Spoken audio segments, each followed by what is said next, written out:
नमस्कार दोस्तों, ढोल में पुल चैनल में आप सब मित्रों का हृदय से अभिनंदन करता हूं। दोस्तों, आपने कल के वीडियो में देखा कि किस तरह से एक शारदा कबीर नाम की महिला जो कि बम्बई के किसी हॉस्पिटल में जो कि मावलंकर नामक ब्राह्मण डॉक्टर का था, उसके यहाँ 8 साल से नौकरी कर रही थी एज नर्स और बताया गया उसे डॉक्टर।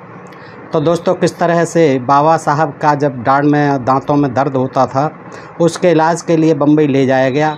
उनका ही लेबर कमिश्नर था यादव, और एक उनका सहयोगी था जो उनके सिद्धार्थ कॉलेज में रजिस्ट्रार था, उन्हीं का नियुक्त किया हुआ था कायस्थ, उसको वो भी लिवा ले गया। और मतलब कई लोगों की इसमें साठगांठ थी वहाँ तक ले जाने के लिए।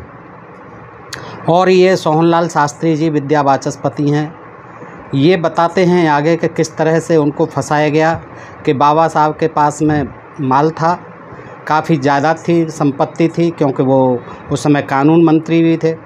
तो दोस्तों, उनकी ज़मीन जायदाद हड़पने के लिए इन लोगों ने जो है शारदा कबीर को बना करके माध्यम और जो है बाबा साहब को फंसाया। डॉक्टर के यहाँ ले गए, मावलंकर के यहाँ, क्योंकि वो भी ब्राह्मण था, शारदा कबीर भी ब्राह्मणी थी। और किस तरह से उनको धीरे धीरे जो है अपने जाल में फंसा लिया। दोस्तों, ये कहानी कल के वीडियो से आपको ज्ञात हो चुकी है। अब आगे के वीडियो में आज हम ये देखेंगे कि किस तरह से आगे चल के जो है बाबा साहब की जब शादी की खबर मालूम पड़ती है तो लोगों की क्या क्या प्रतिक्रियाएं होती हैं। तमाम लोग उन्हें इस महिला से शादी न करने की सलाह देते हैं। और ख़ास तौर से इनमें जो प्रोफेसर पीबी कांडे थे, जो कभी उनके शिक्षक रह चुके थे, प्रोफेसर रह चुके थे, उन्होंने जो है, क्योंकि वो भी ब्राह्मण थे, तो उन्होंने तो बड़े स्पष्ट शब्दों में कहा कि जिस स्त्री से तुम शादी करने जा रहे हो वह तुम्हारे योग्य नहीं है। अच्छा हो तुम किसी वैश्या से विवाह कर लो और उसका सामाजिक कल्याण भी हो जाए। दोस्तों, ये बिल्कुल जो है साफ साफ शब्दों में कह दी थी। और तमाम भद्र पुरुषों ने उन्हें समझाया, तमाम उनके मिलने वालों ने समझाया। यहाँ तक कि जो 25 वर्ष बाबा साहब के संपर्क में रहे ये सोहनलाल शास्त्री विद्या वाचस्पति जी, जिनकी की ये पुस्तक है बाबा साहब डॉक्टर अंबेडकर के संपर्क में 25 वर्ष ये रहे, इन्हें सारी जो है उनकी दैनिक दिनचर्याएं, सुबह से शाम की, शाम से रात से लेकर सुबह तक की सारी दैनिक दिनचर्याएं इनको ज्ञात रहती थी। और ये बड़े विद्वान थे। इन्होंने अपनी पुस्तकों में सारी बातें बड़ी बेबाकी से लिखी हैं। दोस्तों, तो आज का वीडियो भी आपको बहुत जानकारी भरा है। दोस्तों, आइए देखते हैं कि आगे प्रतिक्रियाएं क्या क्या हुई और बाबा साहब किस तरह जो है सबको मना करते रहे। दोस्तों, ऐसा उसका जादू चल गया बाबा साहब के ऊपर और लोगों ने ऐसा उन्हें फंसा दिया कि बाबा साहब जो है चाह कर भी तमाम लोगों को जो है मना नहीं कर सके। दोस्तों, आइए देखते हैं। बाबा साहब की शादी की चर्चा बम्बई के भद्र पुरुषों तथा अपने लोगों में भी फैल गई।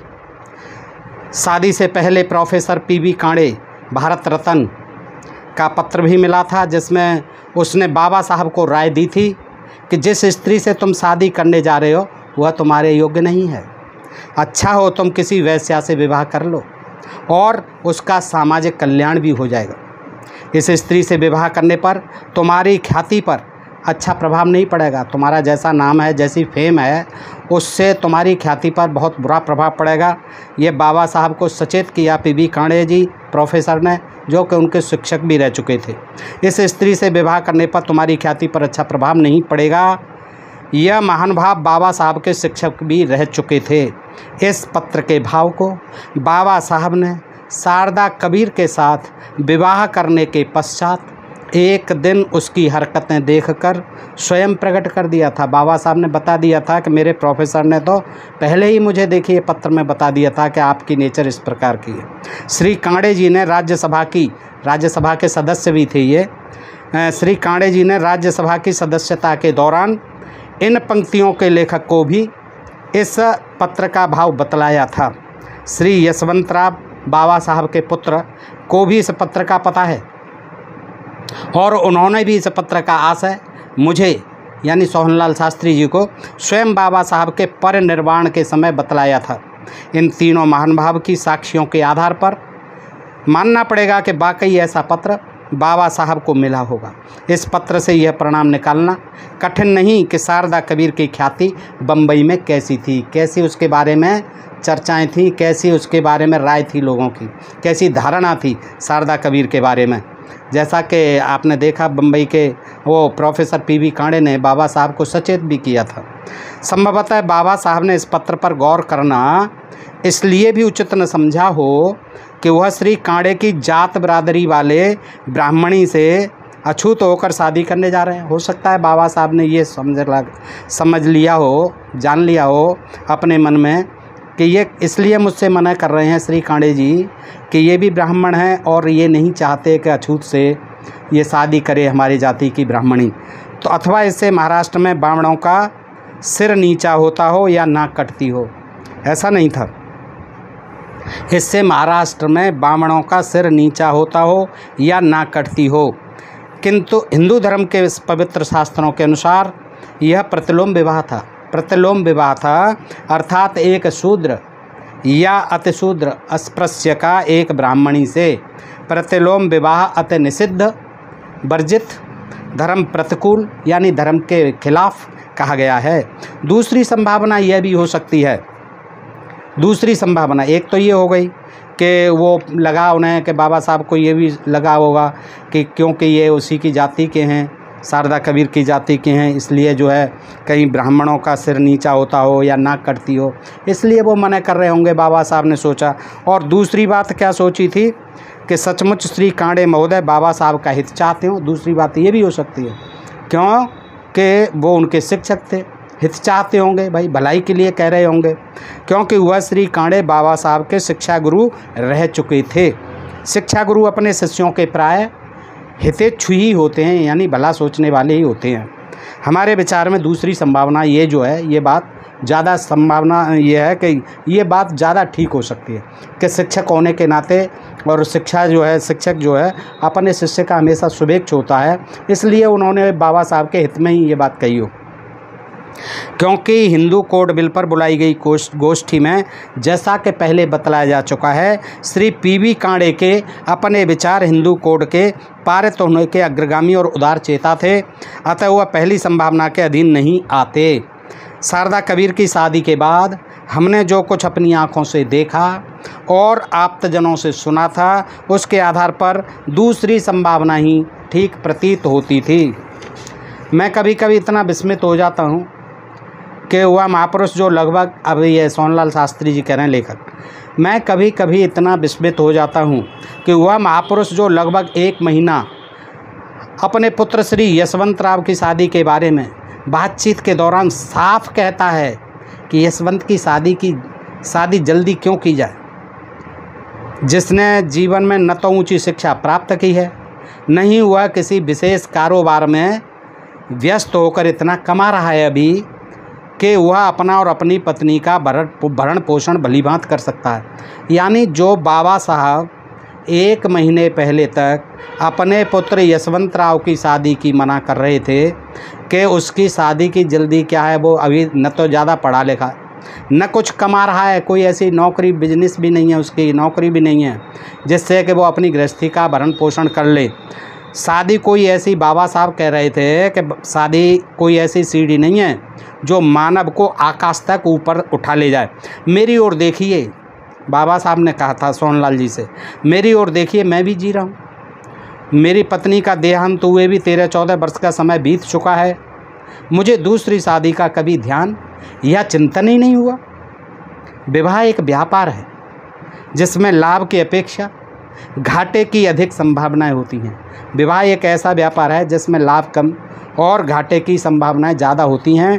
वही बाबा साहब 1 महीने के बाद शारदा कबीर के साथ विवाह बंधन में कैसे बंध गए, हमें यह निष्कर्ष निकालने में कोई कठिनाई प्रतीत नहीं होती कि बाबा साहब की यह शादी या विवाह पहले से रचे गए षड्यंत्र का ही परिणाम है।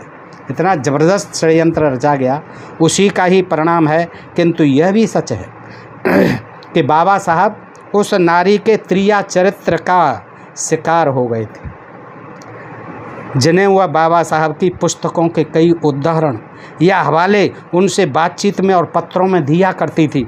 अंग्रेजी कोश या डिक्शनरी के उन कठिन शब्दों का बाबा साहब के साथ पत्र व्यवहार में प्रयोग किया करती थी, इम्प्रेशन के लिए, प्रभाव जमाने के लिए। ऐसे कठिन शब्द जो है अपने पत्रों में प्रयोग किया करती थी, अंग्रेजी के पत्रों में, कि जो शब्द बाबा साहब के लिए भी समझने में असाधारण या असामान्य थे और जिनका यथार्थ जानने के लिए बाबा साहब को भी डिक्शनरी देखनी पड़ती थी, इंग्लिश कोश देखना पड़ता था। यह एक ऐसा जाल बुना जा रहा था जिसमें एक अति सरल स्वभाव तथा छल कपटों से कोसों दूर रहने वाला मनीषी फंसकर बाहर न निकल सके। इस महिला के साथ विवाह करने से पूर्व बाबा साहब अपने सोने वाले कमरे में मेरे साथ और कई बार अपने अन्य श्रद्धालुओं के साथ रात्रि के 12 बजे तक बातचीत करते रहते थे और कई बार अपने अन्य श्रद्धालुओं के साथ रात्रि के 12 बजे तक बैठने के लिए उन्हें बाध्य करते थे, 12 बजे बाद भी। किंतु अब बम्बई से वापस लौटने पर वह हमें स्वयं कहा करते थे कि अब रात के 10 बज चुके हैं। अब जो ये 1 महीने से जब बम्बई से वापस आए हैं तब से हमसे ये कहने लगे हैं कि रात हो चुकी है भाई, 10 बज चुके हैं, अब आप आराम करिए, मुझे भी आराम करने दीजिए। और जब कि पहले 12 बजे तक हमसे वार्तालाप करते थे और उठ के चल देते थे तो बाबा साहब रोकते थे कि अभी और रुको भाई, अभी और वार्तालाप कर लो। अब क्या हो गया पता नहीं बाबा साहब को। अब वो कहते हैं कि वो हमें स्वयं कहा करते थे कि अब रात के 10 बज चुके हैं, जाइए आराम कीजिए। हमें इस परिवर्तन का रहस्य कि ये आकस्मिक परिवर्तन कैसे हुआ, यह इसे को समझने में हमें अधिक देर नहीं लगी। बाबा साहब को हर रात्रि 10 बजे के पश्चात बम्बई से शारदा की ट्रंक कॉल आती थी, शारदा की ट्रंक कॉल आती थी। इसलिए बाबा साहब नहीं चाहते थे कि वह उनकी और शारदा कबीर की आपसी बातचीत को सुना करें। अब जो इसलिए विदा कर देते थे 10 से पहले ही कि 10 बजे रोज़ाना जो है उनकी ट्रंक कॉल आती थी शारदा कबीर की, और बाबा साहब चाहते थे कि लोग जो है मेरी इन दोनों की बातों को, आपस की बातों को नहीं सुनें। इस रहस्य का पता भी हमें श्री पिल्लई से चल गया था, क्योंकि वह निचले कमरे में रात के 2 बजे तक टाइप करता रहता था। वह बम्बई में षड्यंत्र की पृष्ठभूमि से भी अच्छी प्रकार परिचित था। पिल्लई जो उनका टाइपराइटर था और वो 2 बजे तक टाइपिस्ट का काम करता था, तो उसके माध्यम से हमें सारी बातें पता चल गईं। एक दिन मैं प्रातः बाबा साहब के पलंग पर से सोने से उठने के पूर्व ही उनकी टांगों की मालिश के लिए गया तो वह सो रहे थे। उनकी तिपाई पर एक पुस्तक उल्टी पड़ी हुई थी, अर्थात जितने पृष्ठ पढ़े थे वहाँ तक खोलकर पुस्तक को उल्टा रख दिया था। पुस्तक थी तालस्ताई के जीवन संबंधी यथार्थ डायरी, तालस्ताई के जीवन की यथार्थ डायरी पुस्तक का नाम था। मुझे पुस्तक का पूरा नाम तो स्मरण नहीं है, किंतु वह तालस्ताई की जीवन घटनाएं, उसमें लाल पेंसिल से एक वाक्य पर गूढ़ निशान लगा रखा था, या यूँ कहिए कि वह वाक्य लाल पेंसिल से रेखांकित कर रखा था बाबा साहब ने। मैंने वह लाइन पढ़ी और खूब गौर से पढ़ी। उस लाइन का भावार्थ था कि जब बड़े आदमियों पर मोहब्बत के देवता का प्रहार होता है तो वह भी साधारण या आम आदमी की तरह तड़पते हैं। ये तालस्ताई की उस जीवन घटना में लिखा हुआ था, अंडरलाइन कर रखा था लाल पेन से बाबा साहब ने, और सोहन लाल जी ने उसको पढ़ लिया। पृष्ठभूमि के साथ संगति जोड़ने में मुझे इस वाक्य के भाव समझने में कुछ भी कठिनाई नहीं हुई। मुझे ज्ञात हुआ कि बाबा साहब पर भी ये मोहब्बत के देवता का प्रहार हो चुका है और वो भी साधारण या आम आदमी की तरह तड़पते हैं, ये मुझे ज्ञात हो गया।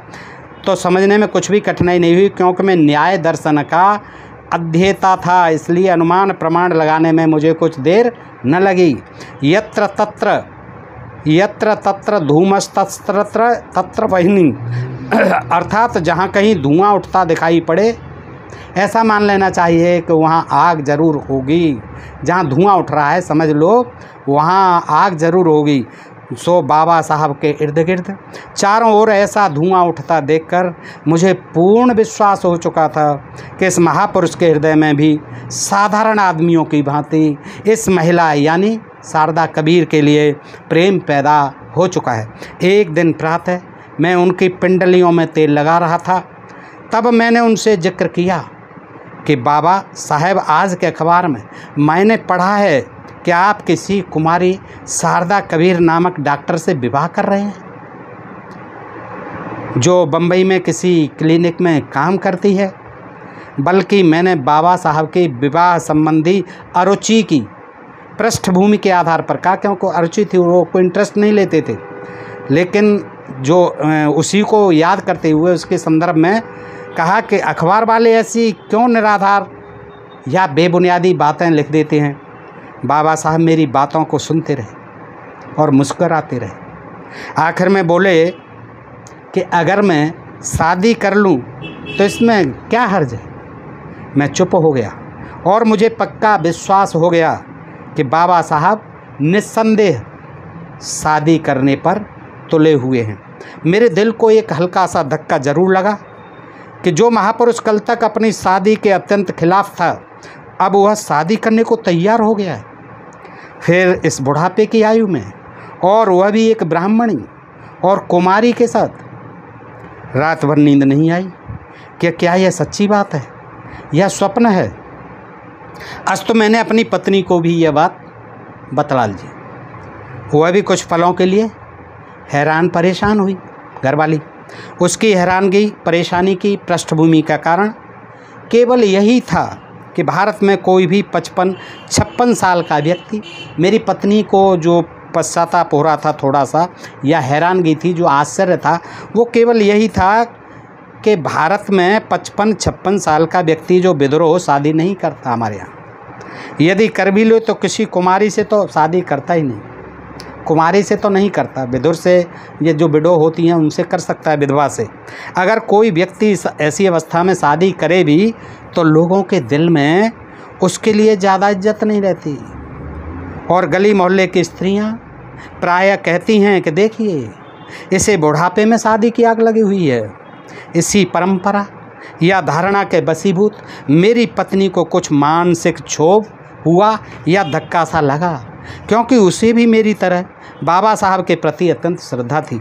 वह किसी से यह नहीं सुनना चाहती थी कि हमारे बाबा साहब को भी लोग कहें कि देखिए, इस बूढ़े को भी विवाह की आग लगी हुई थी। मैं यह कभी नहीं कहूँगा कि मेरी पत्नी या दूसरे लोगों की धारणा सही है, किंतु यह बात बिल्कुल सही है कि आम जनता मेरी पत्नी की तरह ही सोचती है।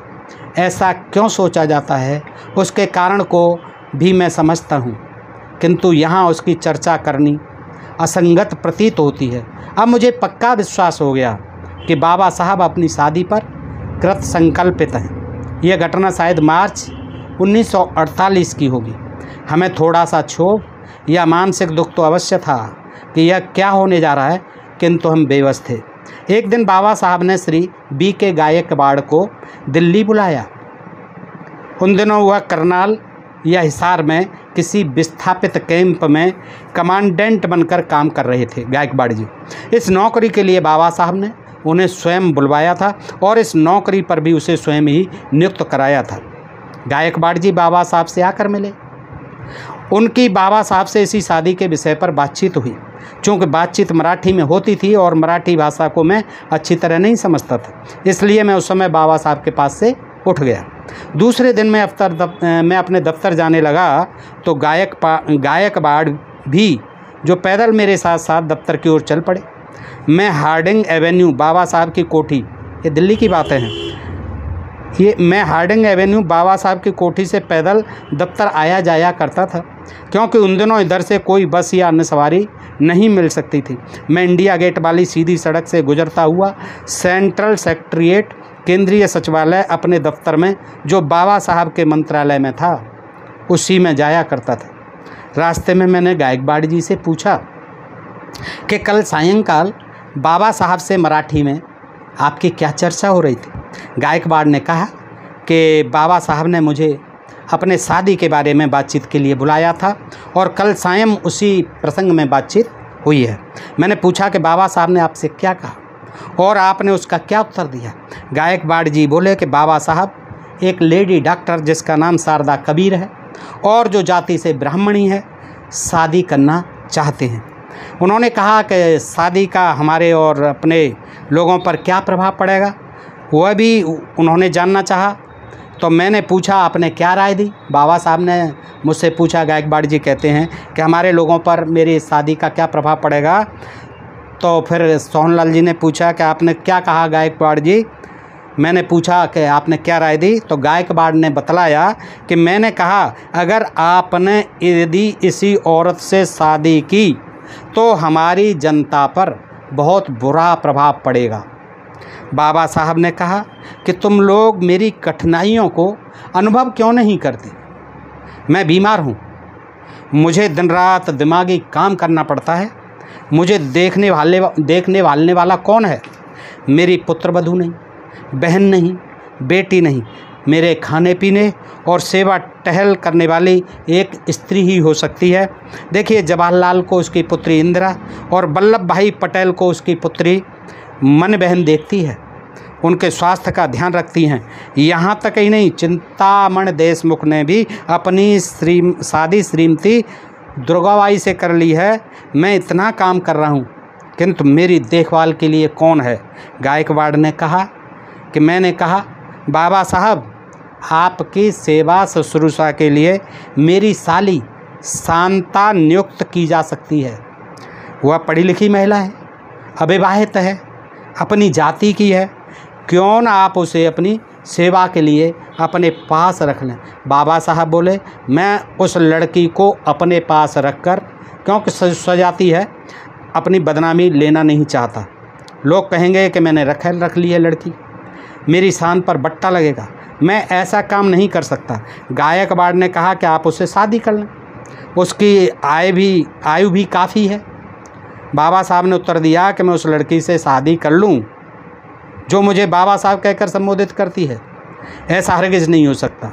मैं इस लेडी डॉक्टर से ही शादी करूंगा, भले ही मेरे लोग मुझे छोड़ दें। यह ब्राह्मण जन्म से होगी किंतु इसे वर्णाश्रम हिंदू मर्यादा में अब कोई विश्वास नहीं है। इससे बड़ी बात यह है कि वह डॉक्टर है। मैं मधुमेह का रोगी हूँ। मुझे प्रतिदिन इंसुलिन का इंजेक्शन बाहर का डॉक्टर बुलाकर लगवाना पड़ता है। वह मेरे स्वास्थ्य की संरक्षक बनेगी। खाना पकाने में बहुत दक्ष और चतुर है। इसकी आयु भी यानी उम्र भी लगभग 40-42 साल की है। यह मुझे हर प्रकार से जंचती है। मैं इसे साड़ी दे आया हूँ। अगर मेरे लोग मुझे छोड़ जाएंगे तो मेरा क्या नुकसान होगा। इन्हीं लोगों को हानि पहुँचेगी और यह मेरी सेवाओं से वंचित हो जाएंगे। जो भी परिणाम हो मैं इसी से शादी करूँगा, क्योंकि मैं इसे साड़ी भेंट कर आया हूँ। साड़ी भेंट करने का तात्पर्य होता है शादी करने की सहमति। गायकवाड़ बाबा साहब का अंतिम निर्णय सुनकर चुपचाप बाहर आ गए। यह कहानी गायकवाड़ ने मुझे दफ्तर जाते जाते रास्ते में बतलाई, जिस पर संदेह नहीं किया जा सकता। किंतु इस बात का गायकवाड़ को भी हार्दिक दुख हुआ और मुझे भी, परंतु हम कर ही क्या सकते थे। बड़े आदमियों के निश्चय या निर्णय भी बड़े होते हैं, फिर चाहे उनका अंतिम परिणाम भला निकले या बुरा, वह जो बात करना चाहते हैं कर ही डालते हैं। हमारा महामानव नेता बाबा साहब भी बड़ा आदमी था, इसलिए उन्होंने भी यह बहुत बड़ा किंतु बहुत भयानक कदम उठाया। वह चांडाल चौकड़ी के बिछाए जाल में फंस गए थे और वह त्रिया चरित्र का भी शिकार हो चुके थे। ऐसी हालत में उन्हें इस इरादे से कोई भी नहीं रोक सकता था। तो दोस्तों यहाँ तक ही रखते हैं आज का हम प्रसंग। इसमें आपने देखा कि बाबा साहब अपने निश्चय पर किस तरह अड़िग रहते हैं। कितना ही लोगों ने उनको समझाया, लेकिन वो जो है चांडाल चौकड़ी में, जैसा कि लेखक ने कहा, फंस चुके थे। दोस्तों अब अगले वीडियो में हम आपको बताएंगे कि उसका स्वभाव जो है कैसा था, वो कैसे जो है बाबा साहब से, न केवल बाबा साहब से बल्कि ये सोहनलाल शास्त्री भी वहीं रहते थे उसी कोठी में इनके साथ, और जो मिलने जुलने वाले आते थे उनके साथ किस तरह का उसका रूखा व्यवहार रहता था, किस तरह वो हर एक को झाड़ देती थी, और जो बाबा साहब के निकट दिखाई देता था उसका बाबा साहब से बिल्कुल संबंध विच्छेद कराने के लिए तत्पर रहती थी। दोस्तों वो भी बड़ा रोचक होगा और फिर उसके बाद में देखेंगे कि बाबा साहब की शादी किस तरह से होती है और आगे उनका जीवन उसके साथ कैसे गुजरता है। तो दोस्तों ये बड़ी रोचक जानकारी है, दिलचस्प जानकारी है और ऐसी जानकारी है जो आप जानने के लिए जिज्ञासु रहते हैं। दोस्तों कुछ मित्रों ने कहा भी था, तो मैं अगर आप फिर कहेंगे और बताएंगे कमेंट में तो आगे के वीडियो अवश्य बनाऊंगा। दोस्तों ये जानने लायक प्रसंग हैं बाबा साहब के जीवन से, जिनसे कि पर्दा अभी तक नहीं उठाया हुआ है। दोस्तों ये बाबा साहब डॉक्टर अम्बेडकर के संपर्क में 25 वर्ष, सोहनलाल शास्त्री विद्या वाचस्पति की पुस्तक है। दोस्तों बहुत पठनीय है और बहुत ही विद्वान हैं ये, इन्होंने अनेक पुस्तकें लिखी हैं। दोस्तों आज के लिए इतना ही। अपने प्रिय चैनल ढोल में पोल को सब्सक्राइब करते रहें। दोस्तों कमेंट और लाइक अवश्य किया करें। बताएँ कि ये प्रसंग आपको कैसा लगा और आगे क्या आप आगे के वीडियो भी देखना चाहेंगे इसी संदर्भ में, तो अवश्य लिखें। दोस्तों आप सबका हृदय से आभार, नमस्कार, जय हिंद, जय भारत। दोस्तों।